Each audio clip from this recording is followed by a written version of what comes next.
Marlène et Jean-Claude te présentent pour 2026 la série qui s'intitule « Voici, il vient ». Merci pour ta fidélité et que l'Éternel continue de t'éclairer tandis que tu découvres la vérité. Tandis que tu découvres la vérité. Pourquoi dois-tu découvrir la vérité? Je te rappelle que la Bible déclare au livre de Jean chapitre 8 verset 32 ce qui suit. Vous connaîtrez la vérité et la vérité vous affranchira. Pour les nouvelles personnes, qu'est-ce que la vérité? Jean 14 verset 6 déclare « Jésus lui répondit, je suis le chemin, la vérité et la vie. Nul ne vient au Père que par moi. » Donc quand nous lisons Jean 8, 32, nous pouvons dire « Vous connaîtrez Jésus et Jésus vous affranchira. » Aujourd'hui, nous verrons le Saint-Esprit. Le thème, le Saint-Esprit, et nous avons la référence suivante. Acte 16, versets 6 à 8.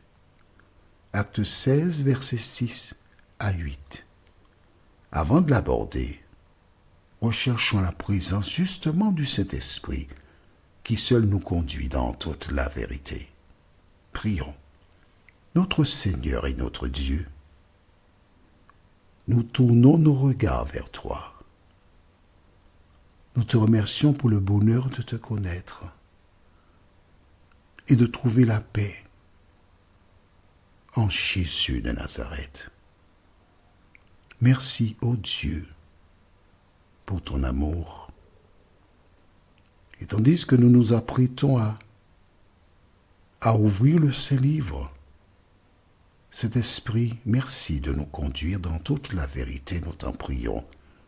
Au nom de Jésus, pour ta gloire éternelle. Amen. Rappelle-toi, nous sommes en train d'étudier le chapitre 16 du livre de Actes des Apôtres. L'objectif pour moi, c'est de te montrer comment une femme fidèle juive qui a épousé un non-juif, donc un homme grec, a été en mesure de préparer un enfant, son fils, pour servir l'Éternel des armées. Alors certaines personnes seraient tentées de faire comme elle, mais je puis te certifier que souvent, quand nous voulons suivre certains exemples,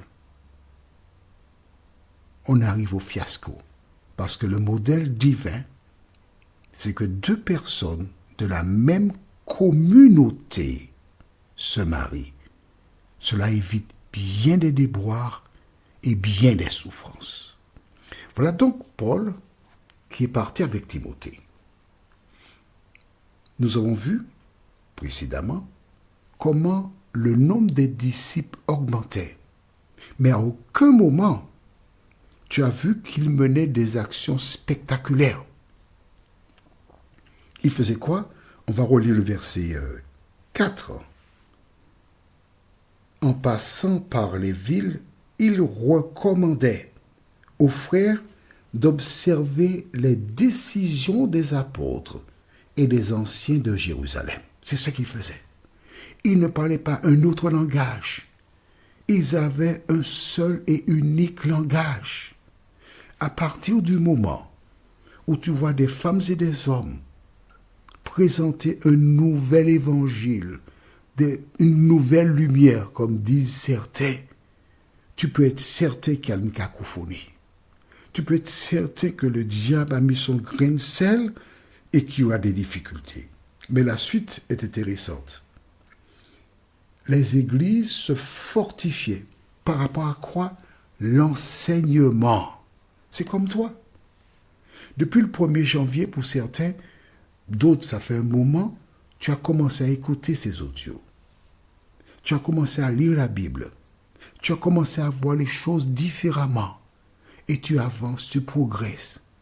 L'œuvre du Saint-Esprit en toi. Et que se passe-t-il? Le même chapitre déclare, non seulement les églises se fortifiaient dans la foi, mais elles augmentaient en nombre de jour en jour. Chaque jour, de nouvelles personnes se donnaient au Seigneur. Aujourd'hui, ce qui est important, ce qui est vital, c'est que l'Église de Dieu, l'Église, elle se connaît. Dieu sait, et toi tu sauras bientôt puisque tu seras dans l'Église de Dieu. L'Église de Dieu, tout ce qu'elle a à faire, c'est parler d'une même voix, d'être unis, de faire exactement ce que firent les apôtres dans la chambre haute. Et le Seigneur ajoutera à l'Église chaque jour toutes celles et ceux qui sont sauvés.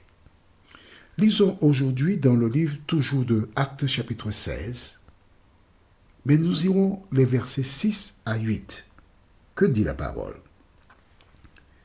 Ayant été empêchés par le Saint-Esprit d'annoncer la parole dans l'Asie, ils traversèrent la Phrygie et le pays de Galatie. On s'arrête ici, juste un court moment. Ils avaient un projet. Se rendre en Asie pour prêcher l'évangile. Donc tu vois, ils ont déjà laissé Jérusalem. Mais que dit la Bible? Le Saint-Esprit a empêché de se rendre là. Cela veut dire qu'il y a un moment où nous pouvons nous rendre dans certains endroits et dans le temps, Dieu réserve un champ pour plus tard. Comment ont-ils su que c'est le Saint-Esprit qui les a empêchés d'aller là? La Bible ne donne pas le détail. Mais tout ce que nous savons, c'est qu'ayant eu une difficulté quelconque, ils n'ont pas insisté. Ils ont été ailleurs. Et maintenant le verset 7. Arrivé près de la Mysie, ils se disposaient à entrer en Bithynie, mais l'Esprit ne leur permit pas. Ils franchirent alors la Mysie et descendirent à Troas.